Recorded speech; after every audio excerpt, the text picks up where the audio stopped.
Aris number 12 man ang Milky Regular. Please kami, Milky. Milky. Lakay, Sister El, makakaasa ng buong respeto at courtesy na nararapat sa kanyang posisyon si Vice President Sara Duterte. Ito ang tiniyak ng Nueva Ecija Representative Micaela Swansing, chairperson ng House Committee on Appropriations, sandaling sumalang ang panukalang budget ng Office of the Vice President para sa 2026. Ayon kay Swansing, ang executive ay co-equal branch ng legislative. Sabi ni Swansing, sa ilalim ng kanyang pumuno sa appropriations panel, makakaasang heads of government agencies na makatatanggap sila ng respeto at sana igalang din naman ang Kamara. Sa kabilang to, wala pang natatanggap na abiso si Swansing mula sa Office of the Vice President kung dadalo ng personal o hindi sa budget hearing ang Vice Presidente. May maopisaan nga ng iba't ibang ahensya na nag-commit ng dadalo sa deliberasyon at tiniyak na swak sa kanilang schedule ang pagdinig pero wala pa rin kumpirmasyon nga mula sa OVP. Matatandaan ang pagtalakay sa 2025 budget ng Office of the Vice President noong nakalipas na taon ay nagkaroon ng matinding tensyon sa pagitan ni VP Sara at ilang mga kongresista. Ako si Milky Regular nagulat para sa DZRH. Yes, Sakay. Magkano ang inila na intelligence fund para sa Office of the Vice President? Ang lagi sinasabi, simula pa last year hanggang ngayon naman, ay hindi na daw sila hihingi ng intel at confidential funds. Ngayon kung magkano lakay, hindi ko pa natitignan yung budget report ng DBM kasi napakakapal nung libro. Pero most probably baka ganun din naman noong nakalipas na taon. Ang tanong nga kung pupunta sa o hindi doon sa budget hearing. Kasi pagdating sa plenaryo lakay, merong magi-sponsor na kongresista. Last year, ang nagpunta ay si nag-sponsor sa kanyang budget, Congressman Zia Alonto Adjong. So ngayon ay malalaman kung sino ang magdidepensa ng kanyang budget sa plenaryo.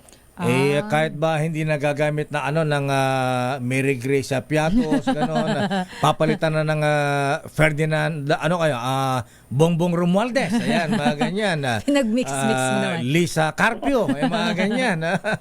At least pangalan ng tao. Ayan, di ba pwedeng gano'n?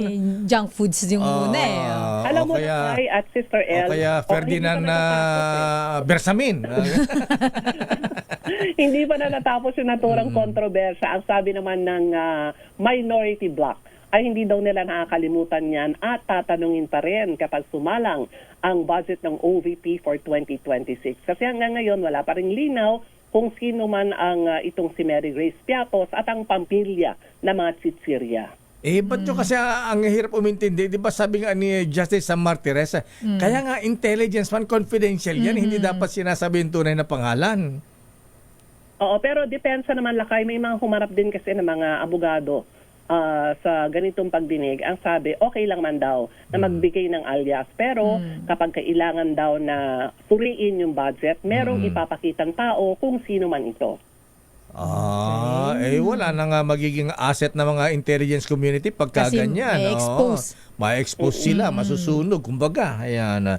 Di ba, alam to ng mga sundalong bisita natin dito eh.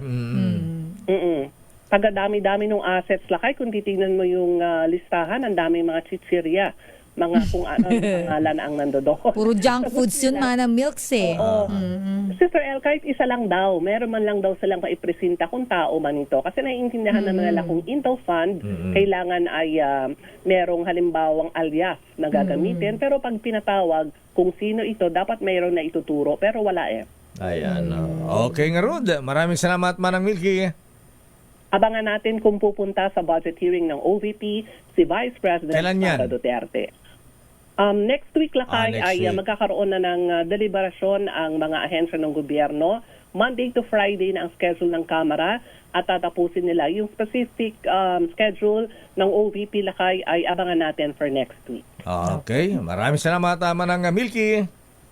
Happy weekend lakay at Sister L. Ako si Milky Regular nagulat para sa DZRH. Una sa Pilipinas, una sa Pilipino.